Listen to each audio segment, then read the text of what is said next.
Passion for Islam, Shaping the Modern Middle East, the Egyptian Experience.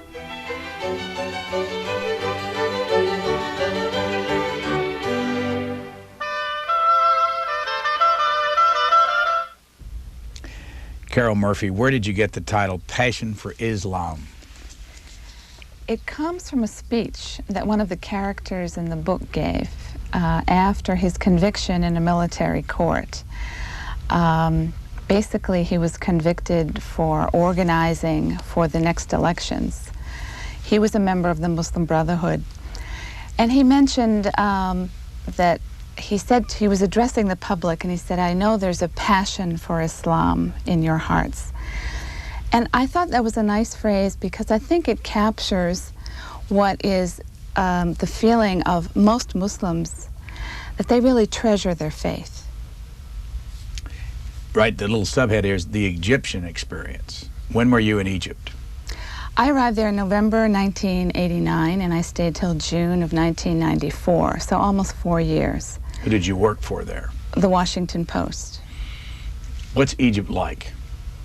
Egypt is a fascinating country. First of all, it's very old. It's got about a 5,000-year history. It's very rooted in history and tradition. It's got a very conservative culture. It's got a very homogeneous population. And the Egyptian people are lovely people. I mean, they're funny, they're kind, they're generous, they're exciting, they're imaginative. But at the same time, Egypt has a lot of problems. It's got a very authoritarian government. It's got a lot of economic problems. Egypt now has almost 70 million people, and you know they all have to live on that thin strip along the Nile because the rest of the country is all desert. Any way to describe how big it is in land mass? Well, it's a pretty big country. I don't remember the square mileage, but it's probably, you know, it's big or bigger than Texas for sure. When you think back about your experience, what do you remember the most? I remember working very hard. I remember the challenge of trying to find out accurate information because Arab governments are not very much into the mode of putting out accurate information. It was a challenge. It was difficult to get information. But at the same time, it was fun. I mean, I liked going out, meeting the people, talking to them, trying to understand their views on life, which were often so different from mine. What was, or what is, the Muslim Brotherhood that you referred to? Muslim Brotherhood is the largest political opposition organization in Egypt. It has a long history. It was started in 1928 by Hassan al-Banna. It really is the 20th century's first urban-centered mass political movement based on the political ideology of Islam. It is not legally recognized in Egypt, and a lot of its members who are very active in recent years have been prosecuted and jailed by the government. At the same time, the government winks its eye at the fact that many members run for parliamentary elections as independents, not openly as Muslim brothers. So that leads to the anomaly of right now you have about 17 members of Egypt's parliament who are widely known by everybody as Muslim brothers. How many Coptics are there in the country, and what does that mean? Egypt has the largest Christian minority of any Arab country in the Middle East. The figures are disputed, but the generally accepted figure is about 10% of the population, which would make it now between 6 and 7 million. How are they treated? They face a lot of discrimination, official discrimination. None of the governors of Egypt's 26 provinces are Christian. No president or rector of a state university is a Christian. Sometimes they meet discrimination in universities and in jobs.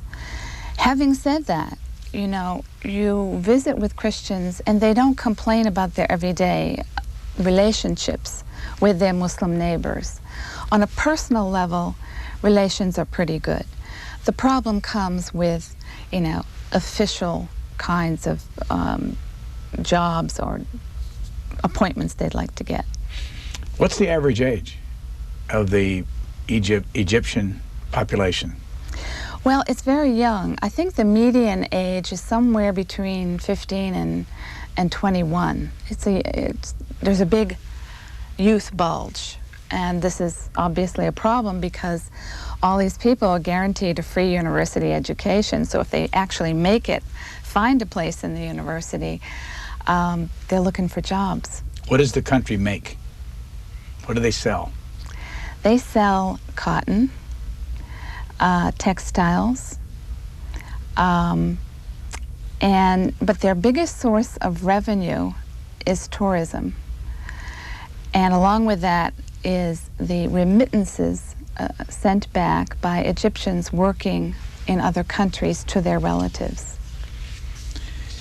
September 11th had something to do with your book, and it has something to do with some friends of yours. I know there's a dedication here in the book. I want to show it.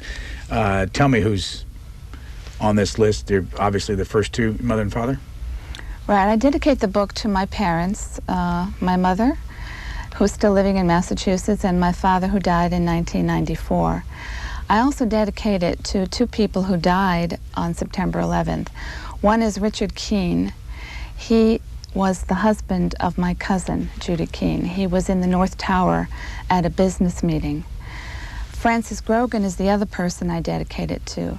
He was a Roman Catholic priest, a very close family friend for many years, almost a member of the family. And he was in the United Airlines plane that crashed into the South Tower. What's the relationship of September 11th to your book? I've been working on this book for about 6 or 7 years, part-time. I had tried to get a publisher earlier in 1995 when I was in New York as a fellow at the Council on Foreign Relations. But my agent, who was very diligent, wasn't able to get any publisher interested. They explained that there was sort of a fatigue with foreign affairs at that time. But I decided to pursue this endeavor and to write it, encouraging myself by seeing some pretty ridiculous books in bookstores and thinking, if they can get a publisher, I can too. When September 11th happened, the book was about 3/4 done. So I wrote a new proposal, I got a new agent, and Scribner liked the proposal. So I asked the Washington Post for 3 months off to finish it, which they gave me. And I finished it in March of this year. How many Egyptians were involved, from what you know, in the September 11th story? Mohammed Atta, who is he's the purported ringleader of the 19 hijackers, came from Cairo.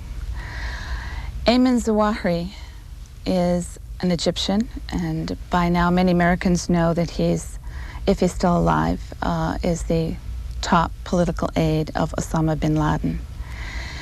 In the 22 most wanted men listed by the FBI shortly after September 11th, I think 7 of them were Egyptian, and they comprised the largest national group. So Egyptians were involved in the attack on us, September 11th. So what's in the book that helps us understand why they were involved? The book is centered on Egypt. I use Egypt as the boilerplate to describe the Islamic revival in the Middle East and to describe what I feel are the other factors that make the Middle East a place of turmoil. There are 2 other factors besides the Islamic revival. One is the enduring presence of authoritarian governments in the region, and the other is the failure of the United States to resolve the Israeli-Palestinian conflict. Now, once you get all those factors, which are long-running historical forces, and you put them all together, you get a very disjointed a region in disequilibrium, which is what the Middle East is now. But I focus on Egypt as the example, the paradigm. And in this book, I explain the background. I try to give the big picture for all these forces. And the fact of the matter is that we don't have an environment in the Middle East that turns every Muslim into a terrorist. But we do have an environment that contributes to the conditions which allow groups like Al-Qaeda to get recruits, because there's a lot of dissatisfaction, there's a lot of inner turmoil within Islam itself, and there's a lot of economic dissatisfaction. What does the phrase, "there is no God but God," mean? Where does it come from? There is no God but God, and Muhammad is his messenger, is the Islamic declaration of faith, the Shahada. And this is what a person declares sincerely when he converts to Islam. What does that mean? What are they pledging to do? What's the lifestyle like? Well, that depends on how you interpret Islam. This is one thing that I think there's a big misconception about in the West. There's not one lifestyle that Islam prescribes. Islam is a very minimal creedal religion. You must believe that there is no God but God, and Muhammad is his prophet. Then you have 5 things you must do.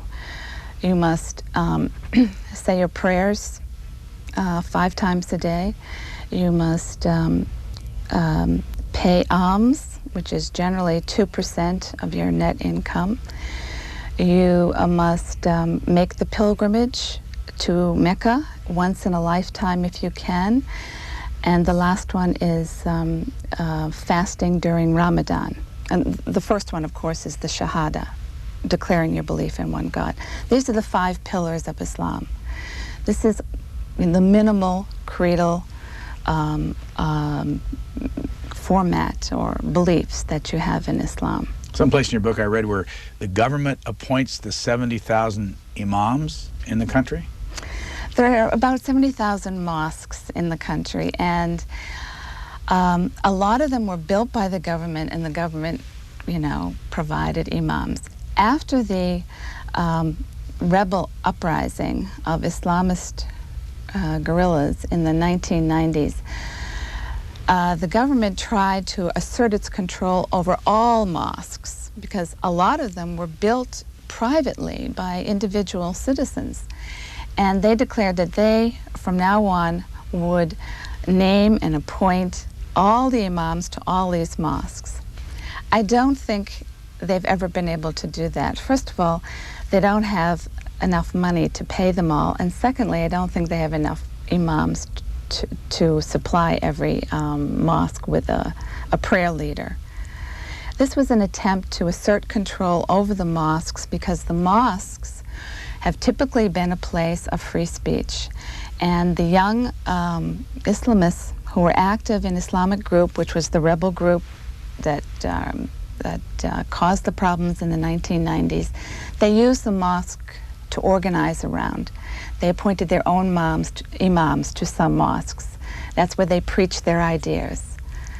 So it was an attempt to, get control of a platform which had been a platform of free speech, which had been used by people to get around other restrictions on free speech in Egypt.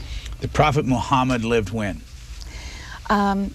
He lived in the early 7th century. He died in 632, and he was about 40 years old, living in southwest Saudi Arabia, when he began having these revelations from God, which he later recited to people, told his friends about, and some of them wrote it down, others memorized what he told them.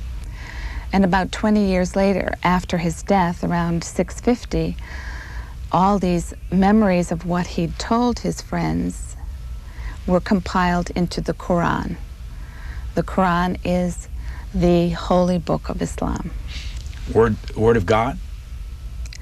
Muslims believe this is the Word of God, which makes it different from the Bible. Most Christians and Jews accept that the Bible are narratives written by human beings under divine inspiration. Muslims believe that what's written in the Quran is literally not Muhammad's words, but the words of God passed through Muhammad. Can women go into mosques? Oh, yes. Can they yes. pray in mosques? Oh, yes. Can they pray alongside men? Generally, they pray in a separate section. But sometimes there's a screen between them. Sometimes there isn't. What's the rule on veils? There is no rule. The Quran tells women to dress modestly.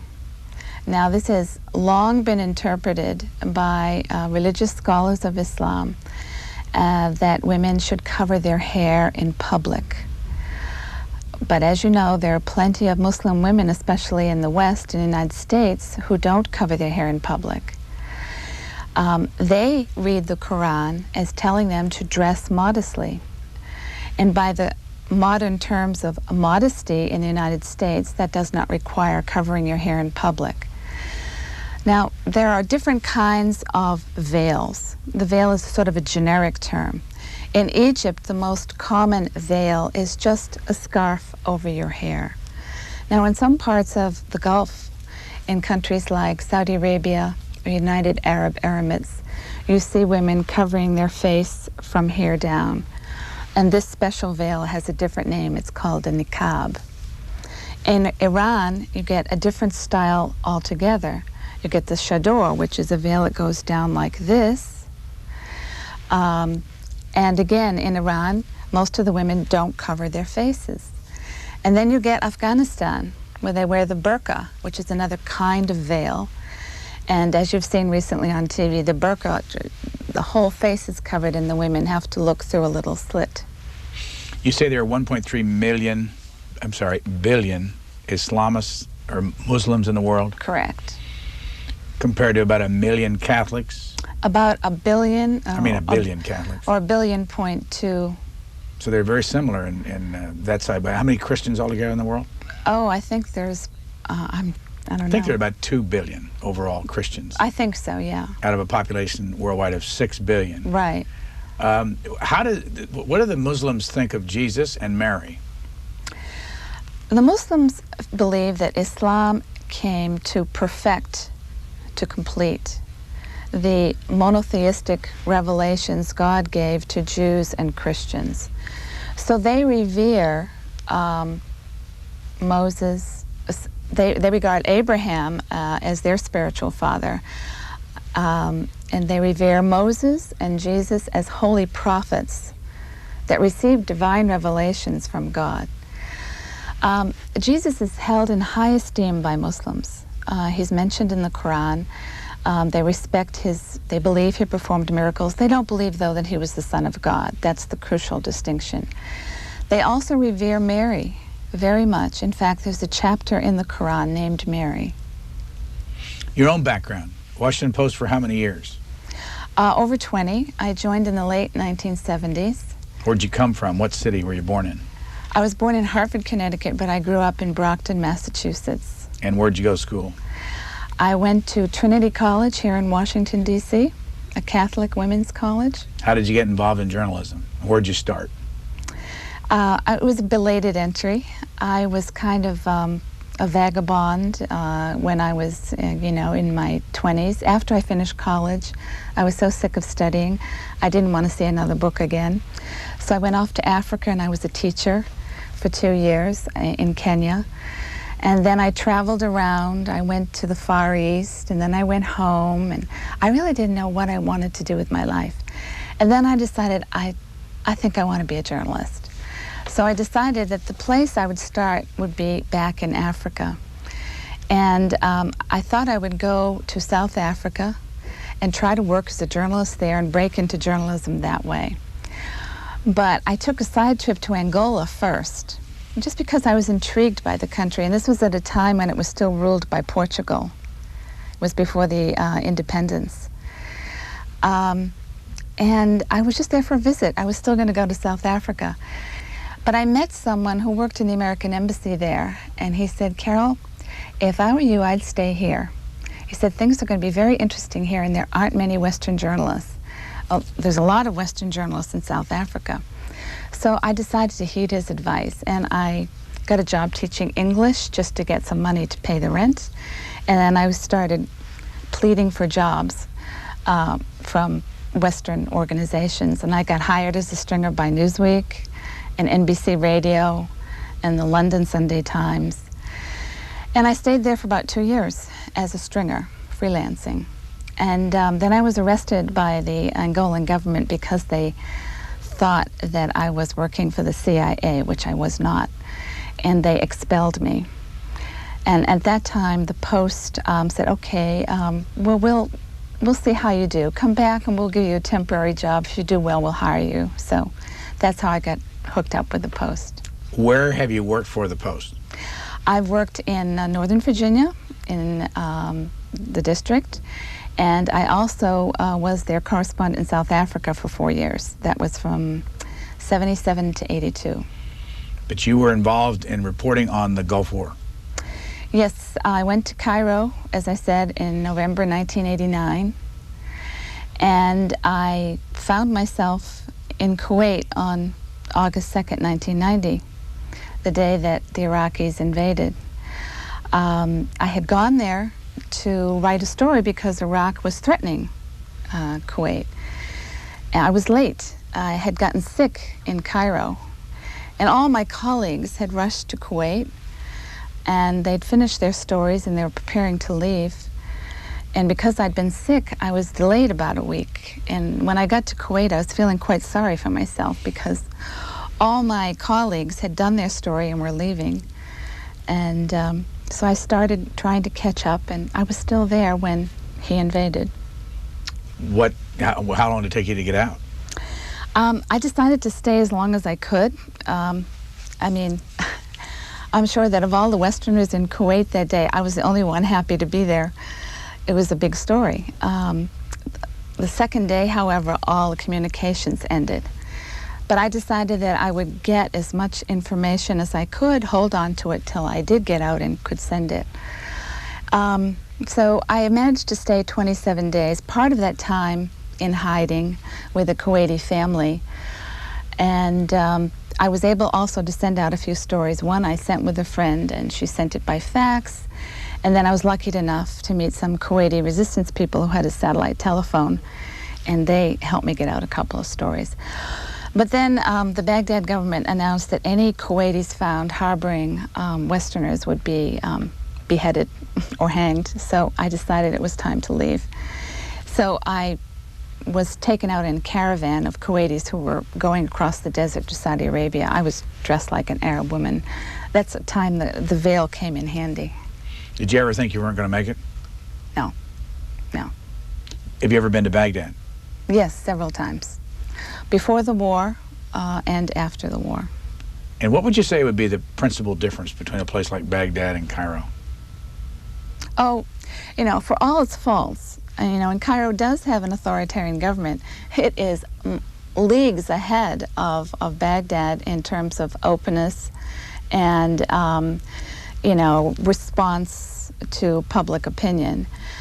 Baghdad is a terrorist police state. The mood is very depressing there. And people are downtrodden, and they're angry, not just at Saddam, but also at the United States, because they've now been under economic sanctions for 12 years, supported by the United States. These are UN sanctions, but the United States has been insistent that they stay. And the ordinary Iraqi feels, why are you punishing us? Because Saddam is not being hurt by these sanctions. But again, Baghdad also has a long, long history, a lot of input to Islamic history in the Middle East. You totaled up in your book the number of dollars spent by the United States on Israel since its creation in 1947, $85 billion. Do you I think it's about 87 since World War II. Do you have a figure on how much we've spent on Egypt? Yeah, Egypt is like the second recipient, second highest recipient. Its cumulative aid from the United States is about $55 billion. Why are we spending that kind of money on Egypt? Largely because Egypt made peace with Israel in 1979, and it was the first to break through this barrier of isolating Israel. And since the Camp David, the first Camp David Accords, the United States made a commitment, not written but verbally, to give Egypt a large amount of aid as a reward. Are the American taxpayers getting their money's worth, $140 billion over these last, 50 years? I think they would get a lot more if the United States put on a big diplomatic initiative to resolve the Israeli-Palestinian issue. This has created a logjam in everything in the Middle East, in economics, in politics, in social advancement, in educational opportunities, not to mention the loss of lives. And if we could get a fair and just settlement that both sides would accept, and it is possible, although a lot of Americans believe it's not, we would open a door to a new Middle East. And then we would not have to spend so much of this aid money on just two countries. There are people who argue those funds should be reduced and this U.S. aid should be spread out among other countries who need it more than they do. What's the difference in the number of settlers in the West Bank and in Gaza that you write about between, I don't remember what the years were, you brought it up to the 2002 where there was something like 215,000 settlers. How many were there 25 years ago? I think in the 1970s there were a handful, several hundred, 300 or 400 maybe, and most of them were on the border between the West Bank and Jordan. Now there are 200,000 living in huge apartment buildings, huge spreads. These are not tented settlements, they're really communities. And 100,000 of those were planted by Israel since the Oslo Accord in 1993. And this is one of the reasons that the Palestinians are so enraged. Are the Muslim Brotherhood in Egypt aware of this? Yes, of course they are. How important is it to them? How often does it come up in your conversation? All the time. I mean, if there's one obsession, that it's not just the Muslim Brotherhood, it's all Egyptians. One obsession they have, it's the Israeli-Palestinian conflict. But they have relations between the two countries. They have diplomatic, correct relations, not cordial. Do many Egyptians get on an airplane and fly over to Tel Aviv? No, they can't. For a long time, the Egyptian government restricted travel there. You had to get permission from the security police to go there. When things were going well, after the Oslo Accords, which were in 1993, those restrictions were eased by the Egyptian government.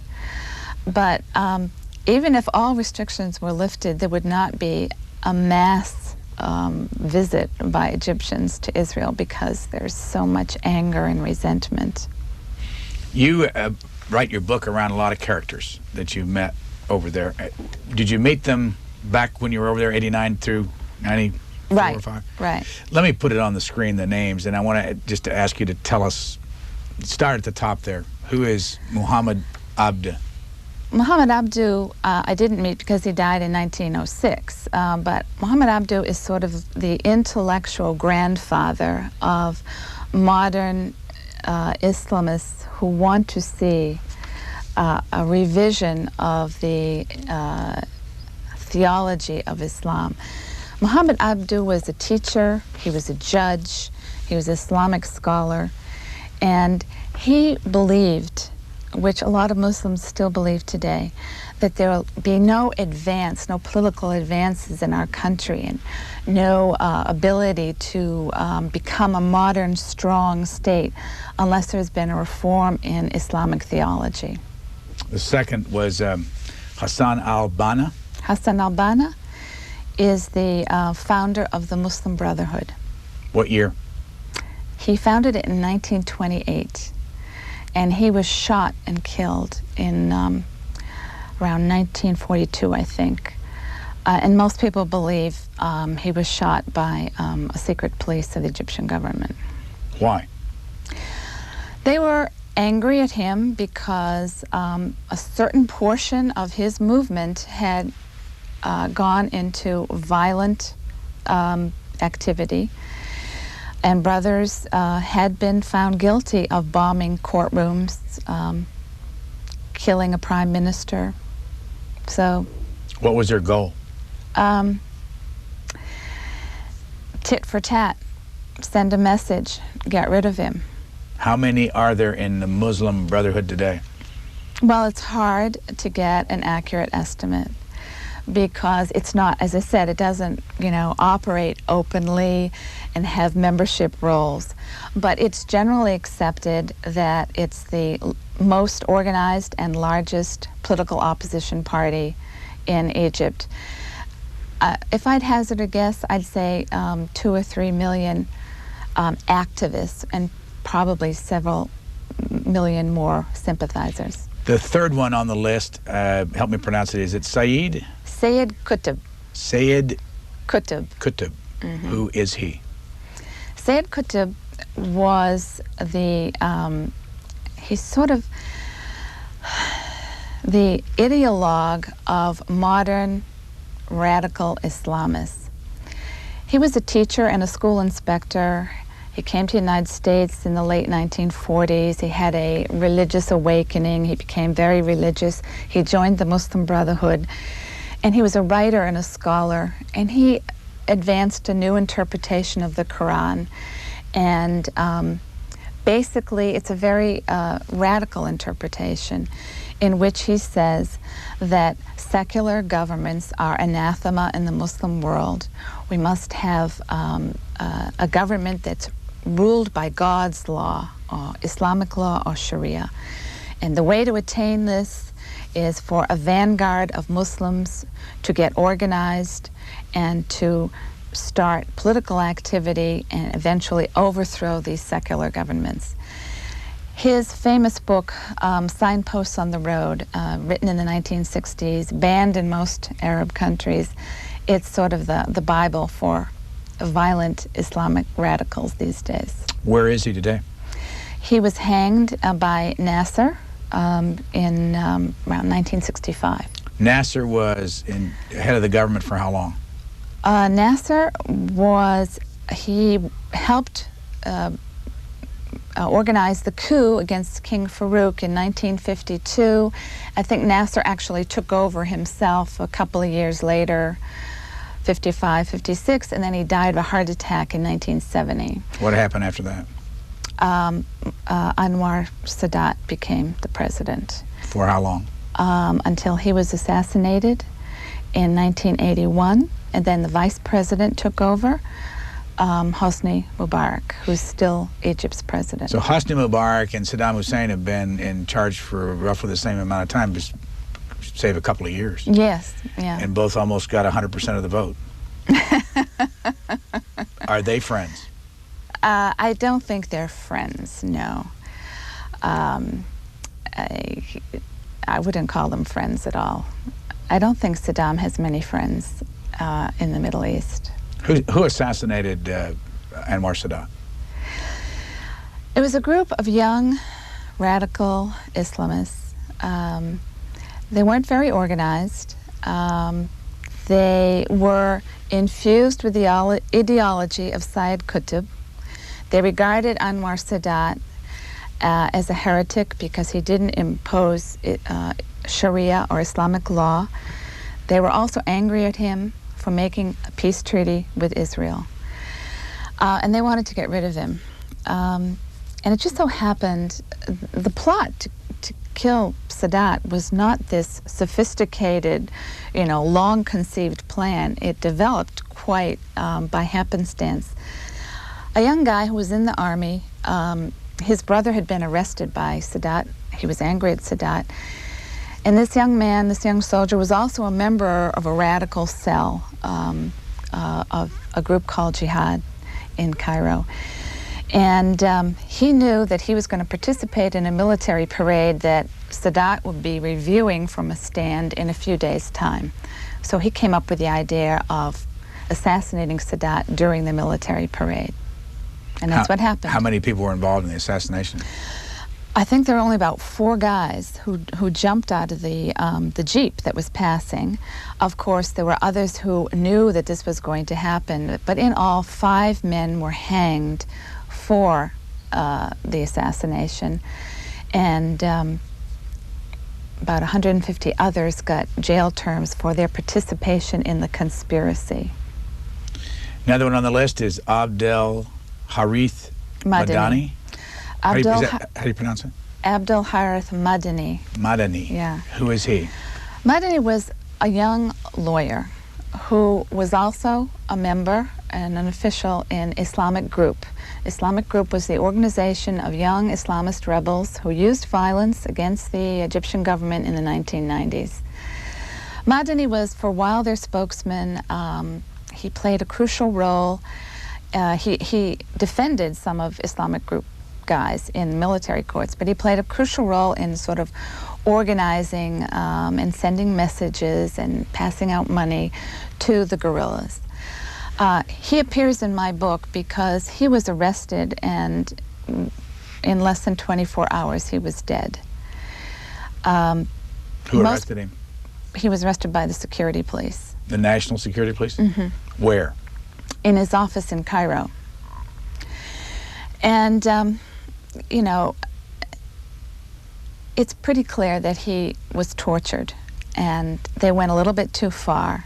I don't think they intended to kill him, but he died. The Egyptian government has never given an adequate explanation of what happened to him. Its initial explanation was that he had an asthma attack. What year was this? 1994. Did you know him? I knew him, yes, because I'd interviewed him several times for stories I was writing on Islamic Group. And how old was he when he was killed? I think he was in his 30s. Talat Yassin Hammam? Mm-hmm. How close was I there? Very good. Who is he, or was he? Talat's dead. He was probably the most important guerrilla operative in Egypt during this insurgency that I write about in the book, which lasted roughly 1992 to 1995. He had been around during the Sadat's assassination. He didn't participate in the Sadat assassination. He did participate in an uprising that occurred a few days after Sadat's assassination. Then he went on, he was jailed for a while, then he went on to become very active in Islamic Group. And he was the guy that, you know, picked the targets, organized the men to go out and do their operations, sabotage bombs in banks, trying to kill government officials during the insurgency. In the end, though, the police found out where he was and raided his apartment, and he died in a gunfight with them. Did you know him? No, I never met Hammam. And what was the impact of his murder? It was pretty devastating for Islamic Group because it disrupted a lot of their organization, and he was obviously the brains behind a lot of their activity in Egypt. After that, you know, Islamic Group kind of petered out. It had a few very spectacular attacks after that. The most horrific one being the murder of over 50 tourists in Luxor in November of 1997, I think it was. What was the impact of that? They were German tourists? They were mostly Swiss. There was a German, wasn't there a group of German tourists somewhere in the last 10 years? Oh, yes, that was another attack on the mostly Germans, yeah. The impact of Luxor was, it's not really clear who organized it, whether it was organized from Islamic Group officials who lived abroad, who have been and continue to be much more radical than the leaders who were actually living inside Egypt. And it may have been organized and carried out by just a small cell who decided to do it on their own. But it turned so many people against Islamic Group. And even people within Islamic Group were disgusted by it. And what was the impact of the killing of these tourists on their tourism, which you say is their #1 industry? Well, even before 1997, during the insurgency, when a lot of tourists were being attacked and killed, tourism went down about 50%. Tourism used to bring in annually at that time, early 1990s, about $3.1 billion a year. It went down to about $1.5 billion. And I think Egypt is still suffering in the aftermath of not only the Luxor massacre, but then the fallout from September 11th. What is the average income of the Egyptian? Well, there are different figures for it, and it ranges somewhere between 740 to 1,200, depending on how it's calculated, but it's very low. What's it cost for an apartment? It depends on where the apartment is and if you can find an apartment. There's a crucial lack of housing in Egypt, especially in Cairo, and people, do anything to get an apartment, and they live anywhere. It's one of the big problems. 70 million people in the country. How many people in Cairo? About a quarter of the population. I think the last figure I saw was about 21 million living in Cairo. How long is the president allegedly elected to be the president of Egypt? He's supposed to have one 6-year term, but Mubarak's in his fourth 6-year term. How popular is he? That depends on who you ask. I mean, a lot of Egyptians like him, but a lot of Egyptians don't like him. In general, I would say that the Egyptians are pretty apathetic or antagonistic towards their government. And who can vote? Anybody who's, I think, over the age of 18. Okay. Some more people from the list. Is it Bestawi? Bestawi Abdul Majid. Majid. Who is he, and is he still alive?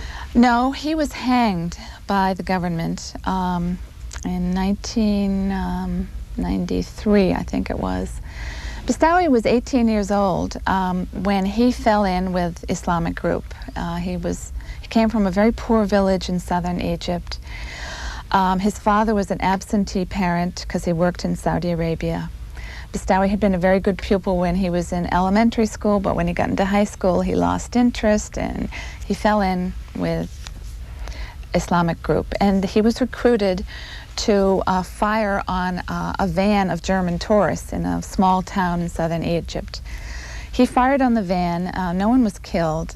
He was promptly arrested, and then he was tried in a military court with about 40 other young militants, and he was given the death sentence. Did you know him?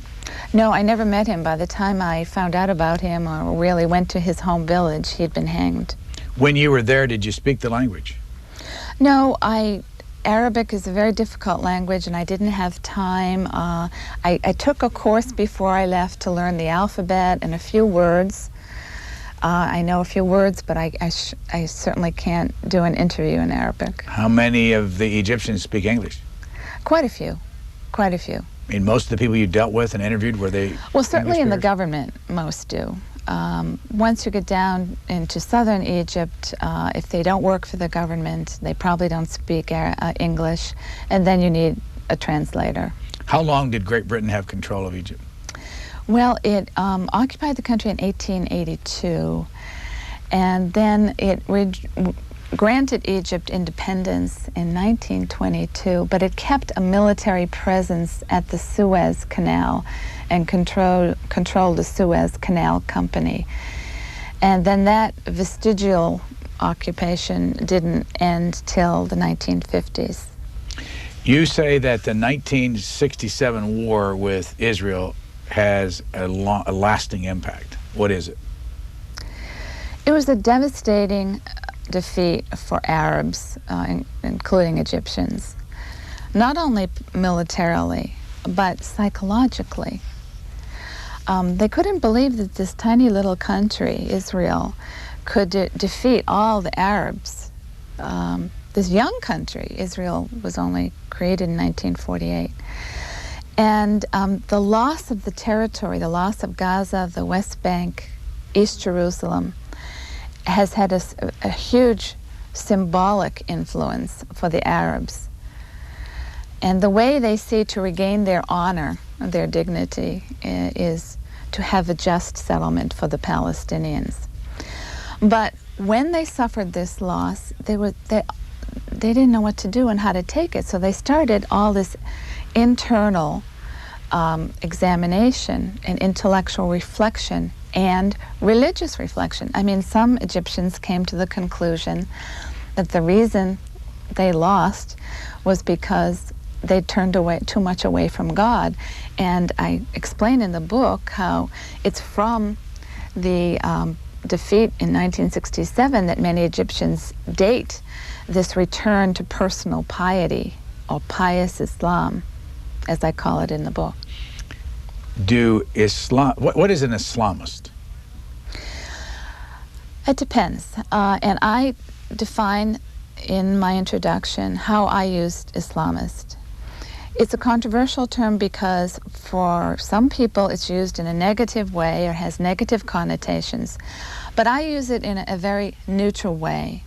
And I define an Islamist as someone who wants Islam and its corollary, Sharia or Islamic law, to be their principal reference points in politics, in culture, in education, and in their lives, of course. What is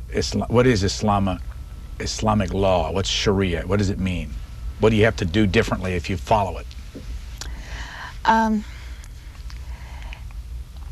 In the early days after Muhammad died, and Islam spread all over the Middle East, even up to Southern Europe and to India, Islamic religious authorities, these were the scholars of Islam, they wanted a uniform kind of way that Islam would be recognized. And people from all these different cultures were converting to Islam, but they were holding on to a lot of their own customs and traditions.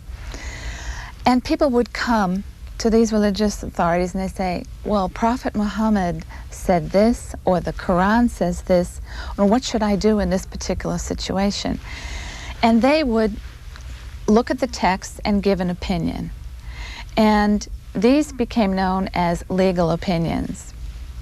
And through the ages, these legal opinions have come to be known as Islamic law, Sharia.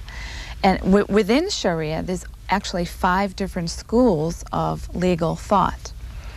Now, what do you have to do differently if you follow Sharia?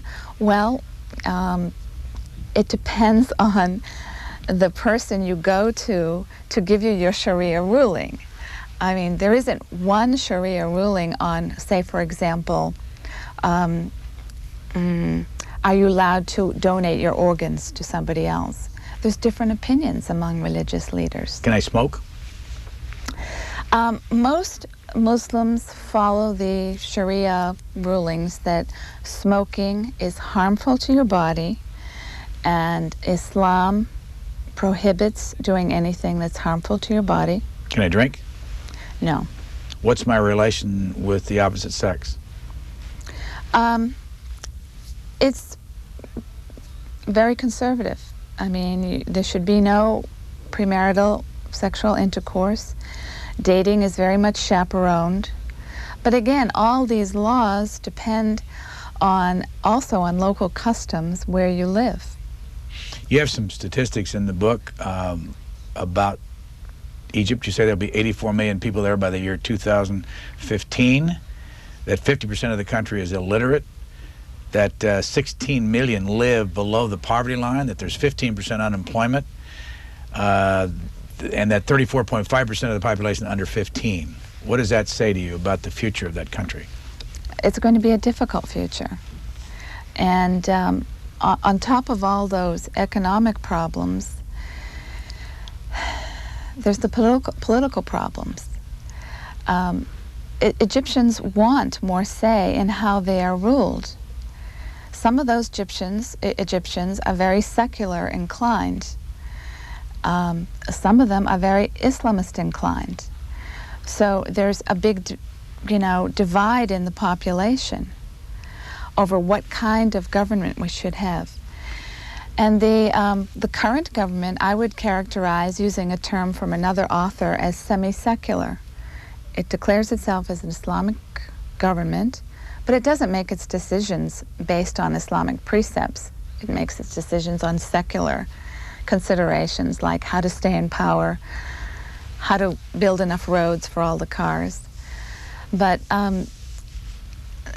Egypt's journey into deciding and getting a national consensus that sticks on what kind of government we should have is not yet over. I've got a couple more names on the list that I want to ask you about. That is it Issam el-Rayyan? Issam el-Rayyan. Close. Who was he? Who is he? Is he still alive? Yes, Issam's alive and well, living in Cairo. He is in my book as a representative of what I describe as moderate Islamists. These are people who don't use violence, but they believe that Islam should play a greater role in the public life of the country, and that Sharia or Islamic law should be more openly observed. Issam was in a meeting of other Muslim Brotherhood activists, and they were planning in early 1995 for the upcoming elections. They wanted to participate in the parliamentary elections that were going to be held in the fall of 1995. The government was very nervous about this because they knew they were in trouble, they knew they were unpopular, they'd just come out of this Islamist insurgency which had polarized the country. So the government arrested like about 100 Muslim brothers. Issam was among them. And they were brought to a military court, not a regular civilian court, but a military court, on charges like organizing to promote the Muslim Brotherhood, distributing pamphlets, seeking to change the Constitution of Egypt, which is true, but that's not, you know. Many other people would like to change the Constitution in Egypt, but they did. There was not one charge of violence in their trials. But Issam got 5 years. So for 5 years, he was separated from his family. And he was released, I think, in 2000. What's he doing now? He went back to his old job as Deputy Secretary General for the Doctor Syndicate. He's a medical doctor by training. There's one last name on this list. It's Mustafa? Mustafa Rostom. Mustafa Rostom is an ordinary Egyptian whom I profile in the book as someone who's not involved in politics at all. And he doesn't like the government, he doesn't like the secular opposition, and he doesn't like the Islamists. He just wants to be left alone and live his life. And I include him in the book because there's a lot of Arabs and Egyptians like him. At the same time, as you'll see from my profile of him, he's a very devout Muslim, and Islam means everything to him. But he has a very expansive, tolerant interpretation of Islam. You do write a lot about torture. Yes, I devoted one chapter to that, in which Abdul Harith Madani, the Islamic group lawyer, is the main character. Torture is used by every government in the Middle East, including Israel. It varies according to its intensity. Probably the worst ones are Syria and Iraq. But I write about how torture is toxic, not just to the people who die and are killed and are injured by it, but to the life of a country. And I mean, the United States government has been very good in its annual human rights reports produced by the State Department in acknowledging and recognizing the existence of torture. But we don't really bring that up much in our bilateral relations. And I think that this is one thing that the United States should more openly address, not just for Egypt, but for all Arab countries. If we go to war with Iraq, what will the impact be in Egypt? I think there'll be a lot of street demonstrations against the United States. The government will be put in a very difficult situation because the United States will be pressuring Egypt to support it, and the Egyptians will be pressuring the government not to support the U.S. effort.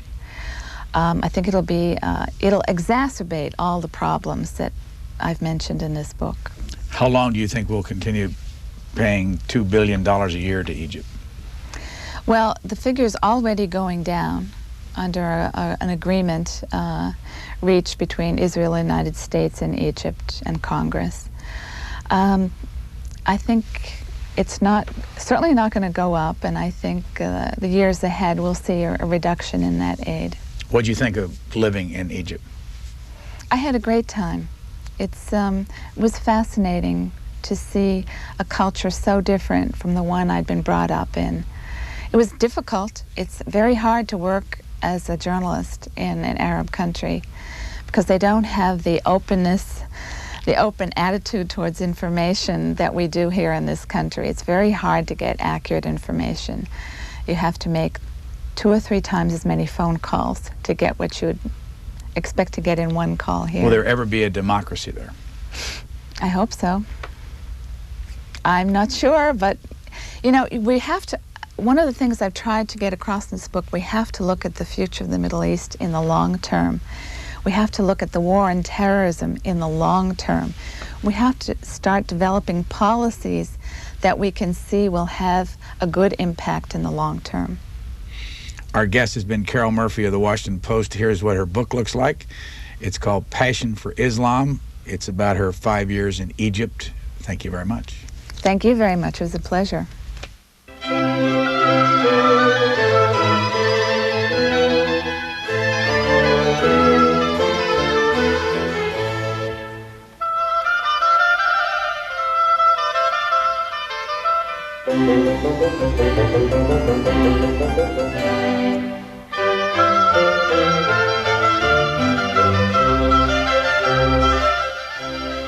For a video copy, call 1-877 on C-SPAN. For free transcripts or to learn more about book notes, visit us at booknotes.